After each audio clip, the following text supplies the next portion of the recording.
Hello guys, welcome back to my channel Easy Learning with Himal. So guys, November 1, 11 AM को होने जा रही है all India championship which is known as Unacademy Ascent. तो बहुत simple है, आप इसके लिए एनरोल करिए। Enrolment is totally free and you can win scholarship worth ₹5 lakhs and also if you are rank holder you will win along with that Unacademy plus subscription. So guys just 2 दिन बचे हैं इस exam के लिए। आज 30 हो गई है और परसों आपका ये अनअकैडमी का एग्ज़ाम होने वाला है और ये 1 आवर का टेस्ट होगा, 100 मार्क्स का होगा और आपको 1 आवर में 40 क्वेश्चंस करने होंगे। सिलेबस मैं आपको बता चुका हूँ, NCERT सिलेबस होगा आपका मैथ्स और साइंस का। तो अब 2 दिन बचे हैं तो मैं आपको कुछ इंपॉर्टेंट टिप्स और ट्रिक्स बताता हूँ। आप अगर उनको अच्छे से फॉलो करोगे तो आप 2 दिन में भी काफ़ी अच्छा प्रिपेयर करके, या अगर आपकी पहले से भी कुछ प्रिपरेशन है तो 2 दिन में आपको कैसे सारी चीज़ें ब्रशअप करनी और एग्ज़ाम के लिए प्रिपेयर करना है तो मैं आपको बताता हूँ। गाइज मैथ्स और साइंस की अगर हम बात करें जिसके बेसिस पे आपका ये टेस्ट होने वाला है, ऑनलाइन टेस्ट होने वाला है, आपको पता है हर चैप्टर से कुछ चीज़ें होती हैं जो बहुत इंपॉर्टेंट होती हैं।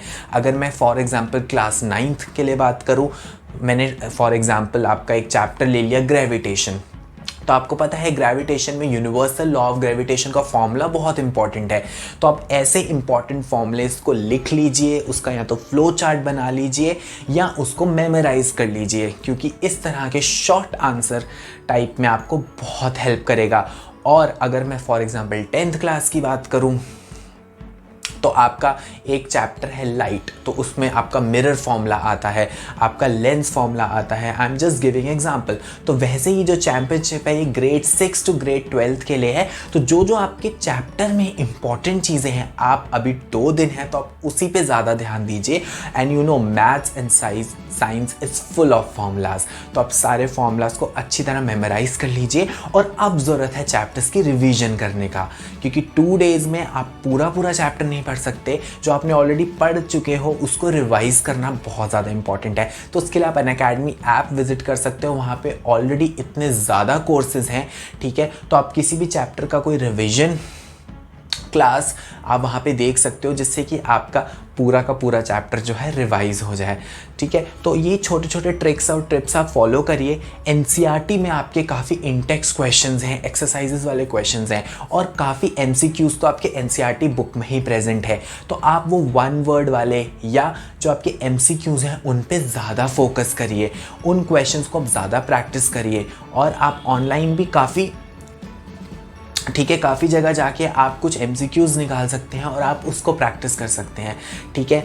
तो और अगर मैं बात करूं आपके साइंस सब्जेक्ट की, तो बायो जैसा सब्जेक्ट है उसमें काफ़ी डायग्राम्स है। तो डायग्राम्स के बेसिस पे भी आपको गाइस MCQs आ सकते हैं। तो आपको डायग्राम्स की लेबलिंग पता होनी चाहिए।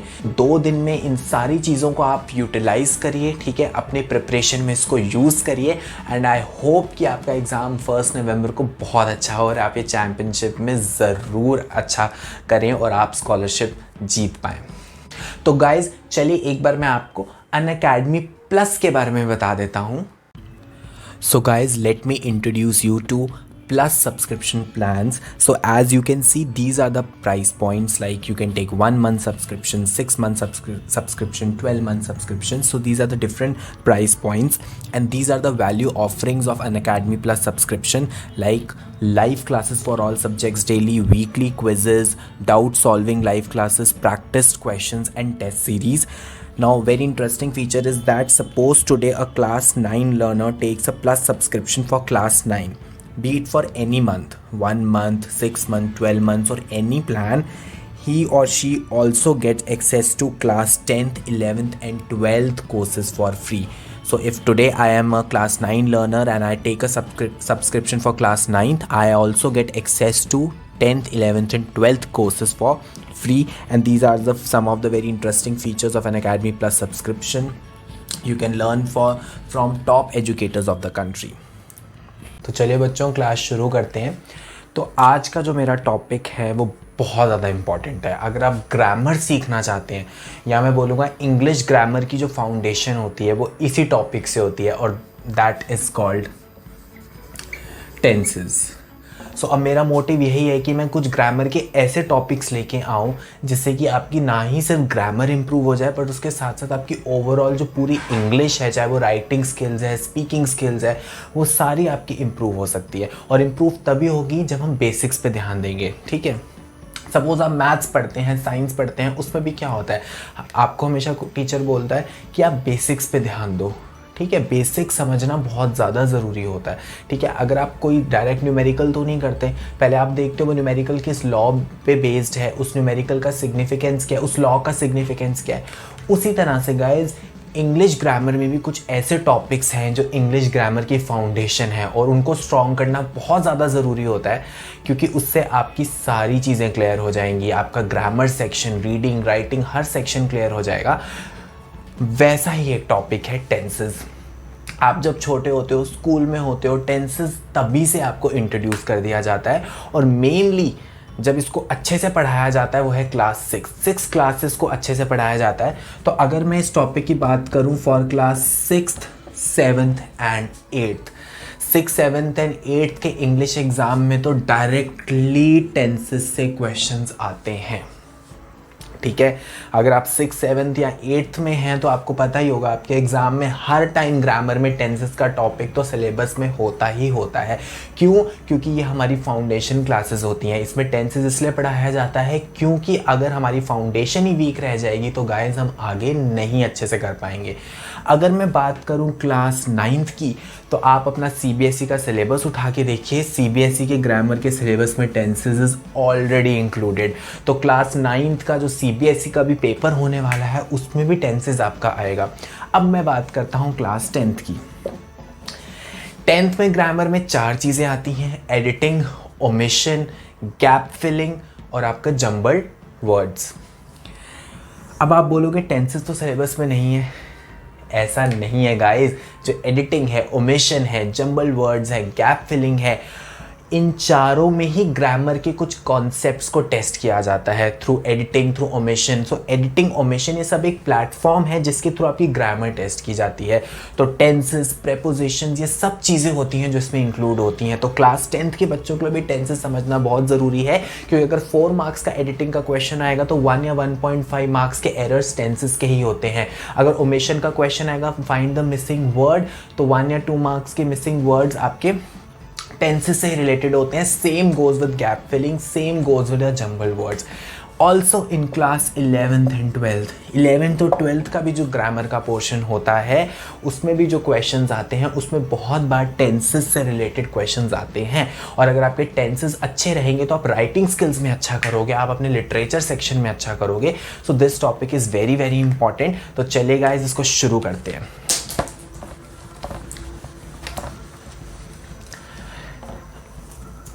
मेरा मार्कर गिर गया था नीचे। तो चलिए गाइज अब इसको शुरू करते हैं। अगर हम बात करें, आप सबको पता होगा टेंसेस 3 टाइप्स के होते हैं। एक आ गया प्रेजेंट टेंस, एक आ गया पास्ट टेंस और एक आ गया फ्यूचर टेंस। तो आई थिंक ये 3 टाइप्स तो आप सबको क्लियर होंगे। प्रेजेंट टेंस होता है प्रेजेंट, मतलब अभी की अगर बात हो रही हो, उस पर्टिकुलर टाइम की बात हो रही है जिस टाइम में वो सेंटेंस कहा गया है या लिखा गया है, that is called present tense. Now something which has already occurred, जो चीज़ ऑलरेडी हो चुकी हो वो आपका पास्ट टेंस होता है। And something which is going to happen which has not occurred yet, जो चीज़ें अभी नहीं हुई हैं और जो बाद में होंगी उसके लिए हम क्या, कौन सा टेंस यूज़ करते हैं, फ्यूचर टेंस। तो गाइज हम स्टार्ट करते हैं प्रेजेंट टेंस के साथ।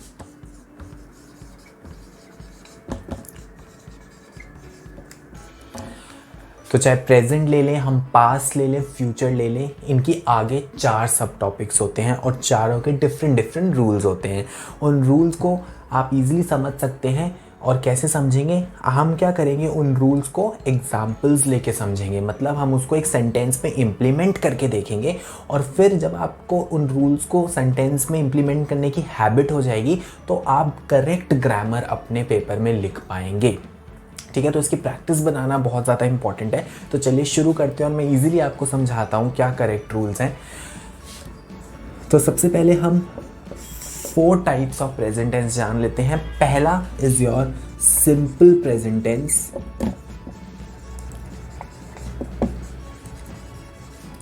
Second is your present continuous tense.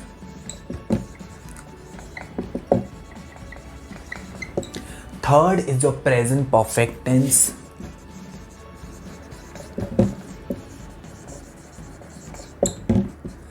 And fourth is your present perfect continuous tense.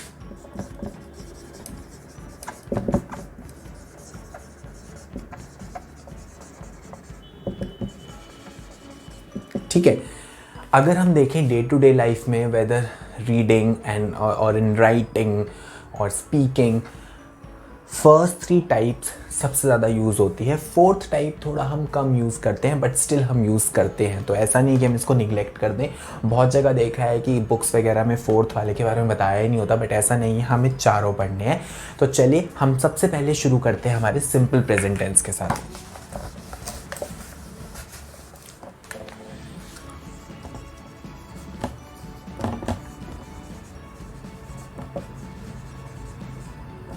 ठीक है, तो ध्यान से सुनिए. सिंपल प्रेजेंट टेंस का आपका रूल है, ये मैंने क्लाउड बना लिया है. ठीक है, आप भी वीडियो के साथ साथ नोट कर सकते हैं, नहीं तो आप बीच बीच में वीडियो पॉज कर करके नोट कर सकते हैं इसके रूल्स. तो इसके अंदर मैं लिखूंगा सिंपल प्रेजेंट टेंस का रूल.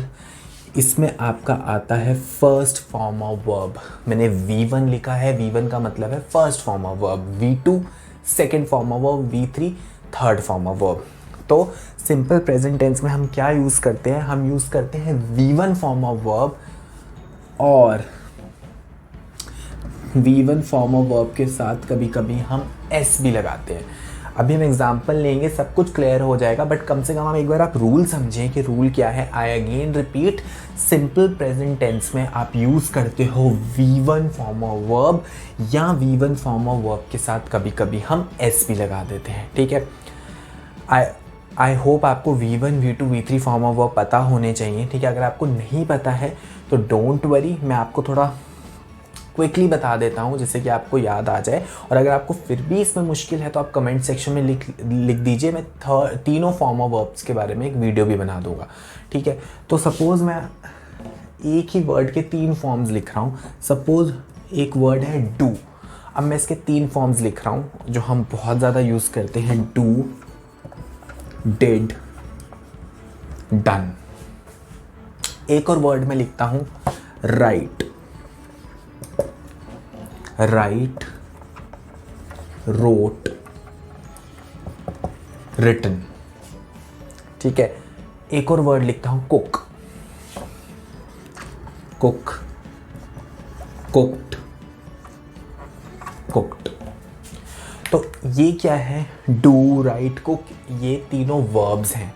ठीक है, बट हम इसको 3 डिफरेंट फॉर्म्स में लिख रहे हैं. तो ये जो पहली फॉर्म है do, this is your V1, did is your V2, done is your V3, write is your V1, wrote is your V2, written is your V3, cook is your V1, cooked is your V2 and cooked is your V3. तो अगर आपने यहाँ पे देखा है तो cook के case में जो V2 फॉर्म है और जो V3 फॉर्म है दोनों ही सेम है. तो बहुत केसेस में ऐसा होता है कि V2 और V3 सेम होता है. क्लियर?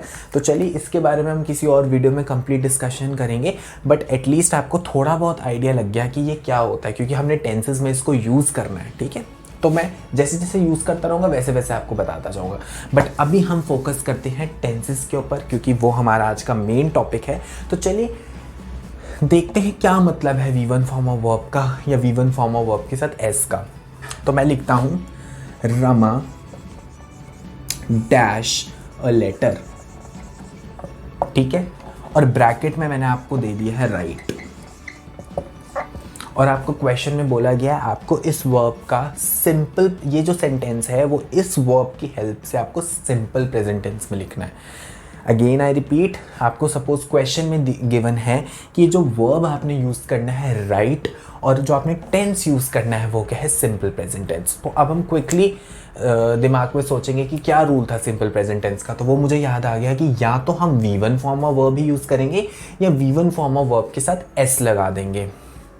अगर मैं राइट की बात करूँ तो राइट इटसेल्फ ही आपका V1 फॉर्म ऑफ वर्ब होता है। तो जनरली जो आपको वर्ब गिवन होता है वो V1 फॉर्म में ही होता है, वो फर्स्ट फॉर्म ही होता है। तो राइट आपका V1 फॉर्म है। तो यहाँ पे हमें सिंपल V1 फॉर्म लिखना है। बट अब आपका कन्फ्यूजन ये आते हैं कि हम राइट लिखें या राइट्स लिखें। तो दो वर्ब हैं, एक तो मैं simple V1 form of verb लिख लूँ या मैं V1 फॉर्म ऑफ वर्ब के साथ S लगा दूँ। ठीक है, राइट्स मतलब उसके साथ S लगा दूँ। तो अब कैसे हम करेंगे ये, इसके लिए एक बहुत अच्छा रूल है। मैंने अपने आई थिंक 2-3 दिन पहले मैंने एक वीडियो भी डाली थी कॉमन ग्रामेटिकल मिस्टेक्स, मैंने उसमें भी ये चीज़ डिस्कस की थी। तो मैं आपको अगेन बताता हूँ। अगर हम इस सेंटेंस में देखें तो आपका सब्जेक्ट क्या है, रमा। सब्जेक्ट आपका क्या है, रमा। तो Rama is a single person, तो सब्जेक्ट आपका सिंगुलर है। तो जब भी सब्जेक्ट सिंगुलर होता है तो वर्ब के साथ एस लग जाता है। आई अगेन रिपीट, जब सब्जेक्ट सिंगुलर होता है तो वर्ब के साथ एस लग जाता है। मतलब वर्ब के केस में क्या होता है, अगर वर्ब के साथ आप एस लगा दो तो वो सिंगुलर वर्ब होता है, और एस नहीं लगाओ तो प्लूरल वर्ब होता है। नाउन्स में उल्टा होता है, नाउन्स में एस लगाने से चीज़ें प्लूरल हो जाती हैं। ठीक है, बट वर्ब में क्या होता है, वर्ब में नाउन का बिल्कुल उल्टा होता है। मतलब अगर आप राइट लिखोगे तो ये एक तरह से हम इसको प्लूरल वर्ब बोलेंगे, और अगर हम राइट्स लिख देंगे तो एक तरह से हम इसको सिंगुलर वर्ब बोलेंगे। तो अगर हम रमा देखें तो ये सिंगल पर्सन है, तो अगर सिंगुलर सब्जेक्ट है तो आपका वर्ब भी क्या होगा, सिंगुलर। तो यहाँ पे आप आंसर में क्या लिखेंगे, राइट्स। अगर आप राइट लिख देंगे तो वो गलत हो जाएगा। अगर 1 मार्क का होगा या तो पूरे 1 मार्क चले जाएंगे, या हो सकता है टीचर आपके हाफ मार्क ही दे आपको और हाफ मार्क काट दे। एक और एग्जाम्पल करते हैं।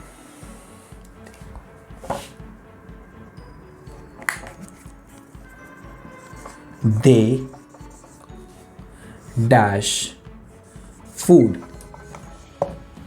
और आपको ब्रैकेट में दे दिया है कुक, और आपको इसका यूज करना है, कुक को यूज करके सिंपल प्रेजेंट टेंस बनाना है। तो हमें पता है हम दो ही चीज़ें यूज़ कर सकते हैं इसमें। सबसे पहले देखिए कुक क्या है, V1 फॉर्म ही है वर्ब का। तो अब यहाँ तो इसमें कुक यूज़ हो सकता है या कुक्स यूज़ हो सकता है। ठीक है, तो देखो कुक विदाउट एस है, तो ये क्या है, विदाउट एस, इसमें उल्टा हो जाता है, तो ये प्लूरल वर्ब है। और अगर मैं कुक्स यूज़ कर दूँ तो सिंगुलर हो जाएगा। ठीक है, दे हम किसके लिए यूज़ करते हैं, एक सिंगल पर्सन के लिए कभी हम दे यूज़ नहीं करते। मोर देन 1 पर्सन के लिए हम क्या यूज़ करते हैं, दे यूज़ करते हैं। तो जब प्लूरल वर्ब हो तो एस वर्ब के साथ नहीं लगता है, तो कुक्स नहीं आएगा। यहाँ पे राइट्स आया क्योंकि सिंगुलर सब्जेक्ट था। अब ये जो दे है ये आपका प्लूरल सब्जेक्ट है, तो हम क्या करेंगे, यहाँ पे एस नहीं लगाएंगे, हम सिंपल यहाँ पे लिख देंगे कुक। ठीक है, सो दे कुक फूड। तो याद रखिए सिंपल प्रेजेंट टेंस का रूल, और इस चीज़ का भी याद रखना जब भी आप इस तरह के सेंटेंसेस यूज़ करते हैं। चलिए प्रेजेंट टेंस के सेकंड कैटेगरी पे जाते हैं, that is present continuous tense.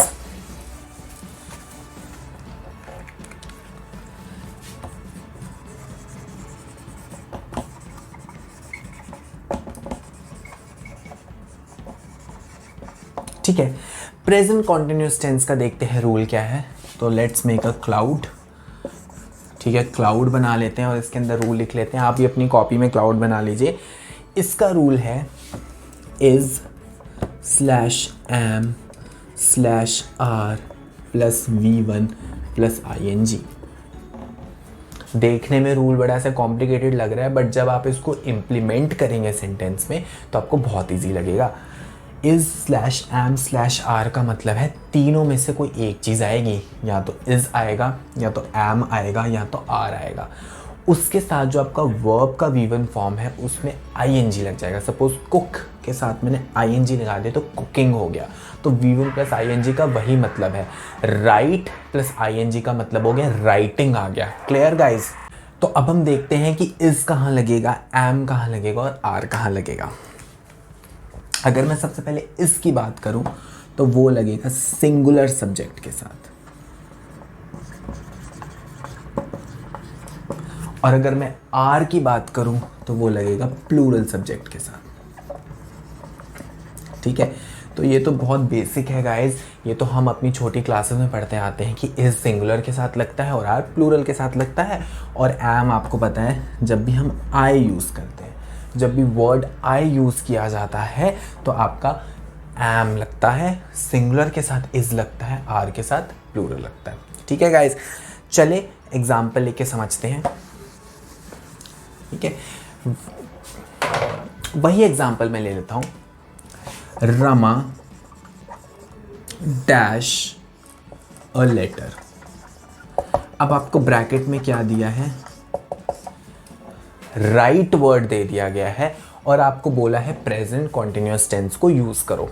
ठीक है, अब सबसे पहले मैं सोचूंगा कि इज आएगा, एम आएगा या आर आएगा। तो मैं देखो रमा क्या है, सिंगुलर सब्जेक्ट है, तो इसके साथ क्या आएगा, इज। तो मैंने यहां पे क्या लिख दिया, इज। फिर क्या था, V1 form of verb plus ING। Right का V1 फॉर्म ऑफ वर्ब क्या है, राइट ही है, उसके साथ जब हम ING लगा देंगे तो वो राइटिंग हो जाएगा। तो यहां पे आ जाएगा राइटिंग। तो बहुत सिंपल है गाइज, आ गया Rama is writing a letter. दूसरा एग्जाम्पल जो हमने किया था, दे डैश फूड। ठीक है, मैं सेम एग्जाम्पल बार बार क्यों ले रहा हूँ, जिससे कि आपको डिफ्रेंशिएट हो जाए टेंसेस के बीच में। ठीक है, मैं अलग अलग एग्जाम्पल लूँगा तो वो थोड़ा कन्फ्यूजन हो जाएगा, तो आप सेम एग्जाम्पल से रिलेट कर सकते हैं कि कैसे आपके जो टेंसेस हैं वो हर एग्जाम्पल में चेंज हो रहे हैं। ठीक है, और मैंने आपको ब्रैकेट में लिख दिया है कुक। अब अगर हम दे की बात करें तो दे प्लूरल सब्जेक्ट है, तो यहाँ पे इज नहीं आएगा, यहाँ पे क्या आएगा, आर। तो यहाँ पे मैं लिख दूंगा आर। और V1 plus ING, cook is the V1 form of verb plus ING आपका कुकिंग हो जाएगा, तो ये मैं लिख दूंगा कुकिंग। तो आ जाएगा दे आर कुकिंग फूड। समझ आ गया guys, they are cooking food. चलो एक एम वाला भी एग्जांपल ले लेते हैं।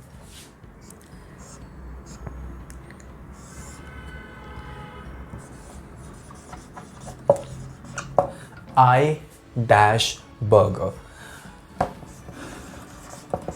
ब्रैकेट में वर्ड दे दिया है eat. I dash burger, bracket में वर्ड दे दिया है ईट। तो ठीक है, आई के साथ आपको पता है ना इज लगता है ना आर लगता है, आई के साथ क्या लगता है, एम। और V1 plus ING, eat plus ING eating, तो आपका आ जाएगा ईटिंग। तो आपका आ गया I am eating a burger. So this was a present continuous tense. चलिए गाइज, अब हम पढ़ते हैं present perfect tense.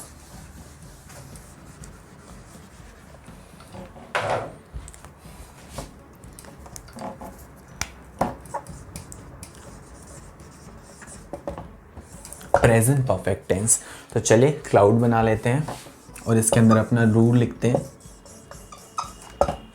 Present perfect tense में क्या आता है, has comma have, sorry not comma, slash, has slash have plus V3 form of verb. या तो हैज आएगा या तो हैव आएगा और उसके साथ क्या आएगा, V3 फॉर्म ऑफ वर्ब, जिसको हम कहते हैं third form of verb. Clear. अब हैज या हैव में हम क्या लगाएंगे, तो जैसे हमने इज और आर में देखा था उसी तरह से हम हैज या हैव में देखेंगे। सिंगुलर सब्जेक्ट के साथ आपका हैज आएगा और जब प्लूरल सब्जेक्ट की बात होगी तो आपका हैव आएगा। ठीक है, सिंगुलर के साथ हैज आएगा, प्लूरल के साथ हैव आएगा। बट ध्यान यहाँ पे ये चीज़ देना कि अब आप V1 फॉर्म लिख के मत छोड़ देना, V3 लिखना। तो देखो टेंसेस पढ़ने का फ़ायदा क्या है, जब आप खुद से कोई सेंटेंस लिख रहे होगे तो आप कभी हैज़ या हैव के साथ कभी V1 या V2 फॉर्म नहीं लगाओगे, आप हमेशा क्या लगाओगे, उसके साथ V3 फॉर्म लगाओगे। तो यही टेंसेस पढ़ने का फ़ायदा है कि जब आप सेंटेंस लिख रहे होते हो तो आपको याद आ जाता है कि नहीं यहाँ पे मैं गलती कर रहा हूँ, यहाँ तो मैं हैज़ के साथ V1 फॉर्म लगा रहा हूँ, बल्कि प्रेजेंट परफेक्ट टेंस के अकॉर्डिंग तो क्या लगता है, हैज़ और हैव के साथ हमेशा V3 फॉर्म लगती है। तो इन्हीं छोटी छोटी चीज़ों को आप इम्प्रूव कर सकते हो। तो चलिए अब समझते हैं एग्जाम्पल लेकर। Rama dash a letter. अब आपको जो वर्ड राइट है उसको यूज करना है। मेरे पास स्पेस कम पड़ जानी थी लिखने के लिए, ठीक है। उसको आपको यूज करना है प्रेजेंट परफेक्ट टेंस में। तो सबसे पहले बताइए हैज आएगा या हैव आएगा। आप इजीली बता सकते हैं, रमा सिंगुलर है तो आपका हैज आएगा, तो मैंने लिख दिया हैज। जो राइट है वो आपका V1 फॉर्म ऑफ वर्ब है, बल्कि आपको यहाँ पे V3 form of verb use करना है। तो write is V1, wrote is V2, written is V3। तो यहाँ पे क्या आएगा, रिटन। तो करेक्ट सेंटेंस हो गया Rama has written a letter, ठीक है। They dash food. अब क्या आ गया, कुक, ठीक है। कुक वर्ब आपको यूज करना है और आपको प्रेजेंट परफेक्ट टेंस लगाना है। तो दे क्या है, प्लूरल है, तो हम हैज तो नहीं यूज करेंगे, हम क्या यूज करेंगे, have. V3 form of verb, तो कुक का V2 और V3 सेम ही होता है, दैट इज कुक्ड, ईडी लग जाता है। They have cooked food। Clear. चलो अगर मैं आए की बात करूं,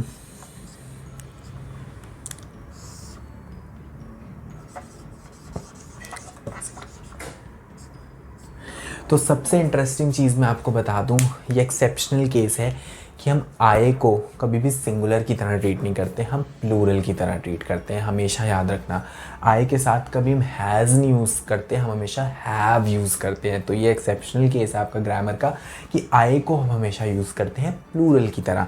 तो आए के साथ क्या आएगा, हैव, ठीक है। और वर्ब आपको दिया गया है ईट। तो ईट का क्या होता है, ईटन। क्या आएगा, ईटन, ठीक है। Eat, ate, eaten.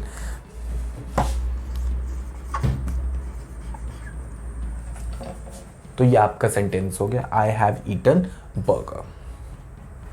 Clear. So this was all about present perfect tense. अब हम अपना last type of present tense करते हैं, that is present perfect continuous tense. तो ये और लॉन्गर फॉर्मूला आ जाएगा आपका, प्रेजेंट परफेक्ट कॉन्टिन्यूअस टेंस। तो चलिए सबसे पहले क्लाउड बना लेते हैं और अपना रूल लिख लेते हैं।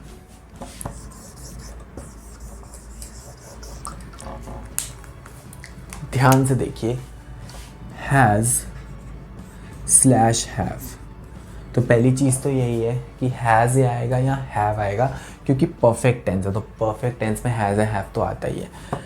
प्लस बीन, यहाँ पे बीन लग जाता है, मतलब अगर हम हैज़ लिखेंगे तब भी बीन आएगा या हैव लिखेंगे तब भी बीन आएगा, मतलब बीन तो आएगा ही आएगा।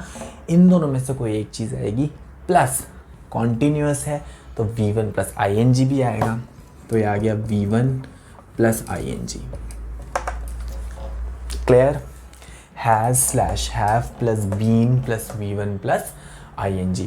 तो चलिए एग्जाम्पल से समझते हैं, ठीक है। ये मैं अभी नहीं मिटाता हूँ रूल, क्योंकि लॉन्गर रूल है, तो जब मैं इसको इम्प्लीमेंट करूँगा तो आपको देखने में ईजी रहेगा। रमा डैश अ लेटर, और मैंने ब्रैकेट में जो वर्ब लिख दिया है वो क्या है, राइट। क्लियर। तो सबसे पहले जो रमा है वो क्या है, सिंगुलर है, तो हम क्या यूज़ करेंगे, हैज़। हैज़ और हैव में से हमने एक यूज़ कर लिया। उसके बाद आपका क्या है, बीन, तो यहाँ पे हम लगा देंगे बीन। और V1 प्लस ING, तो राइट प्लस ING आपका क्या हो जाएगा, राइटिंग। तो प्रेजेंट परफेक्ट कंटिन्यूअस में मेरा एक जो टेंस बन गया वो बन गया, Rama has been writing a letter. So this is your present perfect continuous. Perfect continuous क्यों बोलते हैं, बिकॉज हैज़ या हैव आपका परफेक्ट में यूज़ होता है, V1 प्लस ING आपका कंटिन्यूअस में यूज़ होता है, तो दोनों का ये एक तरह से कॉम्बिनेशन है, ठीक है। एक और एग्जाम्पल लेते हैं।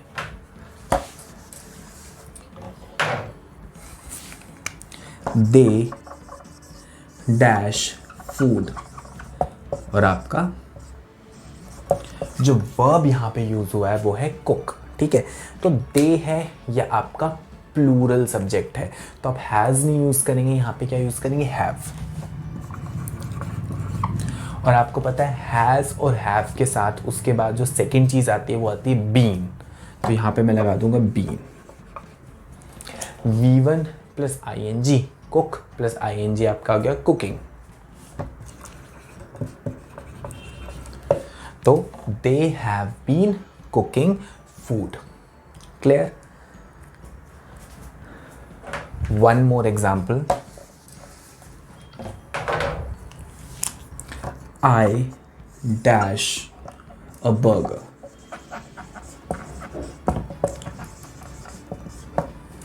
ईट, ठीक है, वर्ब क्या है, ईट। तो आई के साथ क्या आएगा, मैंने आपको पिछले ही केस में बताया था कि जो आई है वो एक सिंगुलर सब्जेक्ट की तरह ट्रीट किया जाता है, तो इसके साथ आएगा हैव। उसके बाद क्या आएगा, been. Eat plus ING, eating, तो आपका सेंटेंस बन गया I have been eating a burger. तो चलिए अब हम एक कॉमन सेंटेंस ले लेते हैं दोबारा से और उसी सेंटेंस को चारों प्रेजेंट टेंस के फॉर्म में लिखते हैं।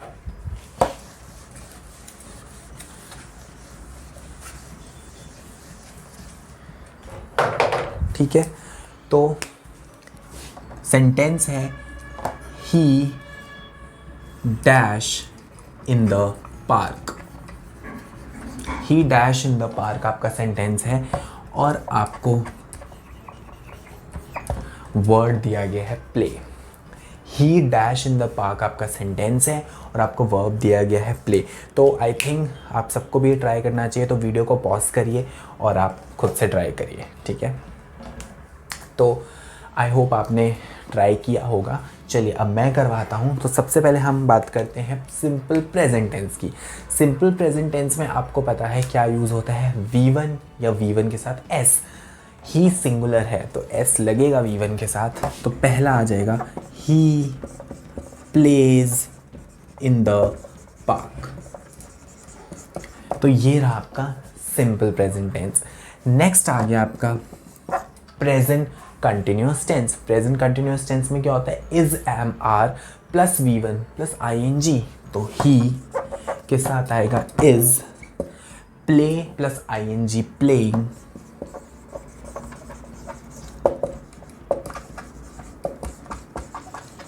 इन द पार्क।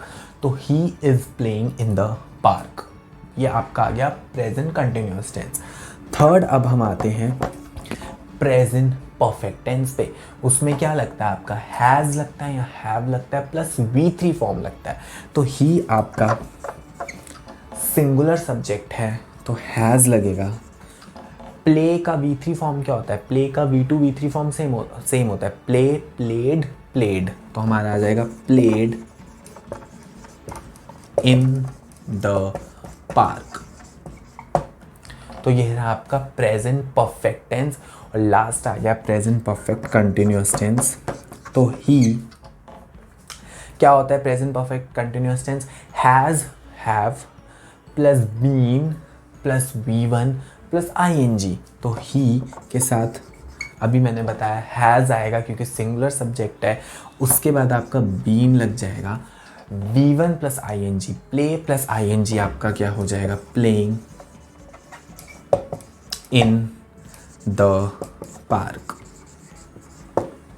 तो आपने देखा कि हमने कैसे सेम सेंटेंस को प्रेजेंट टेंस के चारों टाइप्स के हिसाब से लिख लिया। So this was all about your present tense. So guys, इस वीडियो में मैंने आपको प्रेजेंट टेंस के बारे में पढ़ाया। तो अगर आपको वीडियो अच्छी लगी हो तो आप कमेंट सेक्शन में लिख दीजिए। मैं नेक्स्ट 2 पार्ट्स भी बनाऊंगा, पास्ट टेंस के बारे में, फ्यूचर टेंस के बारे में। And guys, now you can watch me live on Unacademy app. 2 नवंबर को मेरी टेंसेस पे ही क्लास होने वाली है। नीचे मैंने डिस्क्रिप्शन में लिंक्स डाल दिए हैं, तो वो लाइव क्लास होगी जहाँ पे आप मेरे साथ इंटरैक्ट भी कर सकते हैं और मैं बहुत डिटेल्ड वे में पूरा टेंसेस टॉपिक पढ़ाऊँगा। 2 नवंबर को 3 PM 1 आवर की आपकी लाइव क्लासेस होने वाली हैं, तो आप मुझे वहाँ पे भी देख सकते हैं गाइज़, ठीक है। और अगर आपको ये वीडियो मेरी पसंद आई हो तो लाइक कर दीजिए, शेयर कर दीजिए, कमेंट कर दीजिए, और अगर अभी तक आपने मेरा चैनल सब्सक्राइब नहीं किया तो please subscribe my channel easy learning with Himal, and you can connect to me and send your doubts to me on my Instagram, Facebook as well as my email ID, जिसके links मैंने नीचे description में डाल दिए हैं। And if you are planning to buy an Unacademy plus subscription, so you can use my code EasyHimal and you can get 10% off. Thank you guys. Have a nice day.